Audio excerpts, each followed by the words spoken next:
जय गुरु गोरखनाथ जी महाराज। जय गुरुदेव बाबा सागरनाथ गौरी जी महाराज के श्री चरणों में कोटि कोटि नमन। आज चर्चा का विषय है नाथ संप्रदाय में धूणे का महत्व, धूणे की महानता और धूणे की शक्तियों के बारे में। किस प्रकार धूणे को चेतन किया जाता है, कौन कौन सी शक्तियाँ विराजमान रहती हैं, किस चीज़ का भोग दिया जाता है, इस पर चर्चा रहेगी आज की वीडियो में। धूणा जो नाथ संप्रदाय के अंदर लगाया जाता है वो नवनाथों का धूणा लगाया जाता है, नवनाथों की सेवा की जाती है। सभी का भाव, सभी की सेवा का तरीका अलग अलग रहता है। कोई धूणे को सिर्फ चेतन करता है, कोई जो धूप बत्ती भी करते हैं, कोई भगतजन धूणे पर साफ सफाई की सेवा लगाता है। इस प्रकार धूणे की सेवा अनेकों प्रकार से की जाती है।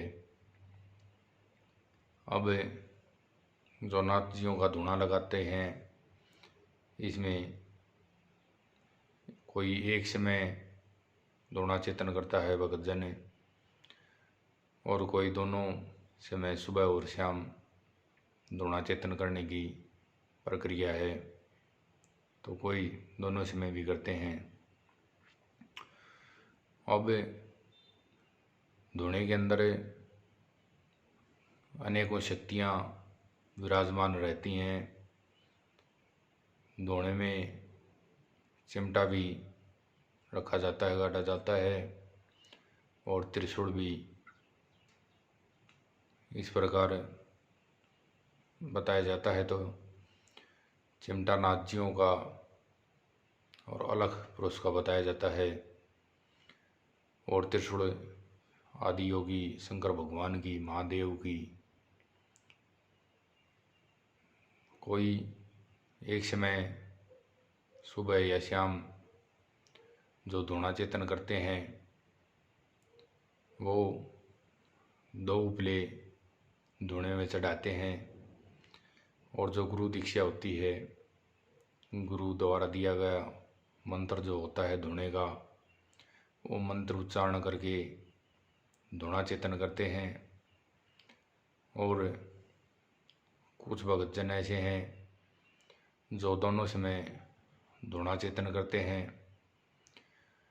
वो दोनों समय का जो होता है उसमें एक उपला चढ़ाया जाता है धूणे में, और मंत्र उच्चारण कर धूणे को चेतन किया जाता है। फिर कोई किसी देवता की, कोई किसी नाथ जी की सेवा लगाता है, तो जो जिस भी नाथ जी की सेवा में धूणा चेतन कर रहा है वो उसी प्रकार उसी नाथ के हिसाब से भोग लगाता है। किसी का कुछ भोग लगता है, किसी का कुछ भोग लगता है, सभी के अलग अलग भोग होते हैं। और धूणा चेतन कर भोग लगा, धूप बत्ती कर और ज्योत लगाई जाती है धूणे के ऊपर ही, उसी नाथ जी के नाम की, उसी देवता के नाम की। इस प्रकार ज्योत लगाकर और फिर वापिस विभूति माई चढ़ाई जाती है उपले के ऊपर। इस प्रकार धूणा चेतन करते हैं। और जो गुरुमुखी होते हैं उन्हें ही धूणा चेतन करना चाहिए, उन्हें ही गुरु मंत्र का पता होता है किस मंत्र के द्वारा धूणे को चेतन करना है। और जो गुरुमुख शिष्य नहीं होते हैं उन्हें धूणा चेतन नहीं करना चाहिए, क्योंकि उन्हें उस विधि का, उस मंत्र का ज्ञान नहीं होता है। अब बगैर ज्ञान के, बगैर विधि के अगर कोई भी भक्तजन धूणे को चेतन करता है, उस समय पर वह पुण्य कमाने की जगह पाप का भागी हो जाता है। इस प्रकार जो गुरुमुख शिष्य होते हैं उन्हें ही दृढ़ चेतन करना चाहिए, क्योंकि यह एक साधारण सिद्धि नहीं है, यह बहुत विकट और बहुत महान सिद्धि है। इसके बहुत से नियम होते हैं और नियमों का पालन करना ही गुरुमुख शिष्य का पहला कर्तव्य होता है। इसी प्रकार साधना करते हुए ब्रह्मचर्य पालन अनिवार्य है और विधि पूर्वक अपना नियम रखते हुए पूजा पाठ जारी रखनी चाहिए और गुरु जी से इजाज़त लेकर सभी पूरी विधि का जब ज्ञान हो तभी उस काम को आगे शुरू करना चाहिए, आगे चलाना चाहिए। दोनों भरा जो अनेकों शक्तियाँ विराजमान हैं, हम नित्य क्रम से और श्रद्धापूर्वक उनकी सेवा लगाते हैं। वो सभी शक्तियाँ हमारे सभी रुके हुए कामों को सफल करती हैं और हमें सिद्धि का वरदान देती हैं। धोने की जो भी भगत जन आए धोने पर उसको परिक्रमा जरूर लगानी चाहिए। ये बहुत ही ज़रूरी है, क्योंकि परिक्रमा लगाने से भी अनेकों कष्ट कटते हैं। इस प्रकार गुरु के सानिध्य में रहकर पूर्ण रूप से धोने की सेवा करना चाहिए और जो गुरुओं द्वारा बताई गई बातें हैं उनके अनुसार धोना चेतन करने की, सेवा करने की ये पुरुषों को ही इजाज़त है। बताया जाता है कि क्षत्रिय को इस चीज़ की इजाज़त नहीं होती, ये पुरुषों की ही सेवा है। इस प्रकार जो जिस देवता की, जिस नाथ जी की सेवा लगाते हैं, नाथ जी उनकी हर मनोकामना पूर्ण करते हुए और जगत कल्याण के लिए जो ये कर्म करते हैं, तो उस धोने पर जो भी आएगा, कोई भी अपनी मनोकामना लेकर, वह स्वयं नाथ जी ही उसकी उन सभी मनोकामनाओं को पूर्ण करेंगे। इस प्रकार यह एक अनन्य शक्ति है, यह बहुत ही बड़ी शक्ति है। गुरु के सानिध्य बगैर, गुरु की शिक्षा के बगैर कदाचित ये काम ना करें। इस प्रकार धोने की बताया जाता है कि जो भभूति माई है उसके अंदर भी इतनी शक्ति होती है, उसके अंदर भी इतना तेज होता है कि जो भगत जन धोने की लगातार सेवा कर रहे हैं नियम से और श्रद्धापूर्वक, वो भगत उस धोने से भभूति भी जिसको देंगे उसका सदैव कल्याण होगा। और भभूति की नाजियों के समय से अनेकों कथाएं हैं, अनेकों गाथाएं प्रचलित हैं। भभूति माई ने बहुत ही असंभव से असंभव कार्य भी सिद्ध किए हैं और धोने पर लहसुन प्याज का भोग ना लगाकर शुद्ध सात्विक चीज़ों का ही भोग लगाया जाता है और अब अपने देवता के हिसाब से भोग निर्धारित किए जाते हैं। तो ये हमेशा देख लें कि आप किस देवता का, किस नाथ जी का नाम से धोना लगा रहे हो, आप किसकी सेवा कर रहे हो, उसको किस चीज़ का भोग लगेगा, ये विशेष बात है। अब आप श्रद्धापूर्वक तो सेवा करते रहोगे, लेकिन कहीं ना कहीं अगर जो गलती होती है, अगर हम किसी गलत चीज़ का भोग लगा देते हैं तो ये हमारे लिए कष्टदायी होता है, बहुत ही दुखदायी होता है।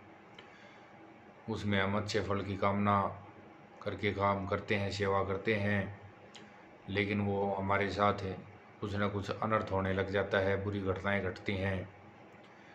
इस प्रकार हमें ये संकेत मिलते हैं कि जाने अनजाने हमसे कोई ना कोई गलती हो चुकी है। अगर ऐसी हालात पैदा होती हैं तो हमें जल्द से जल्द अपने गुरुजन से इस विषय पर वार्तालाप करनी चाहिए। गुरुजी से पूछना चाहिए कि ऐसे ऐसे कोई हमें से गलती हुई है तो आप हमें उस चीज़ का निवारण बताएं,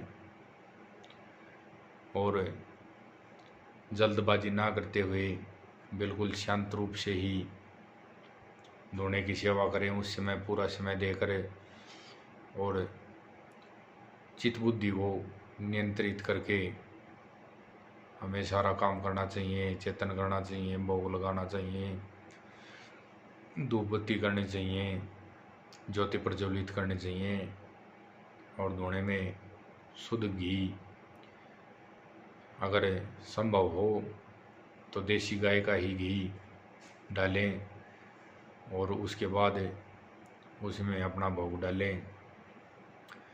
और उपला भी अगर संभव हो तो गाय का ही गोबर का उपला हो। और इस चीज़ के बारे में तो यहाँ तक वर्णित है कि गाय अपने चलते वक्त जो गोबर करती है, जो बगैर खंडित हो, उसी को सुखाकर वो उपला सबसे उत्तम माना गया है, ना कि हाथ से बनाया हुआ उपला। जब गाय शौच करती है, अपना गोबर करती है, तो वो खंडित नहीं होता है, वो एक जगह स्थिर रहता है। अब हम उसे ऐसे के ऐसे उठाकर और उसे सुखा लें तो वो सबसे उत्तम माना गया है धोने के लिए। और गाय का घी भी सर्वश्रेष्ठ बताया गया है धोने में आहुति देने के लिए। इस प्रकार धोने की महिमा अपरंपार है। गुरु गोरखनाथ जी उन्होंने भी धोने के विषय में बहुत ज़्यादा चर्चाएं की हैं, कथाएं उनकी रचित हैं।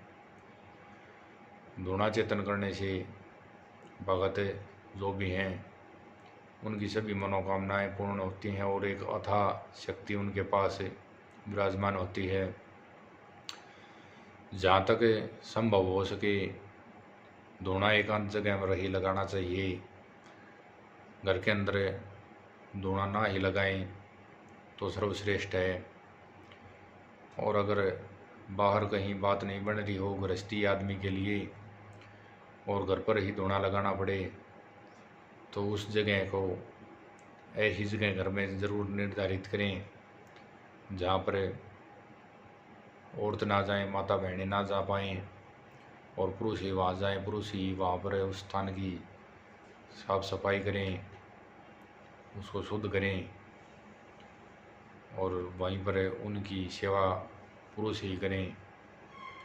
ये बहुत ज़रूरी है। इस प्रकार धोने की सेवा होती है। जय गुरु गोरखनाथ जी महाराज की जय। गुरुदेव बाबा सागरनाथ गुरु जी की जय हो।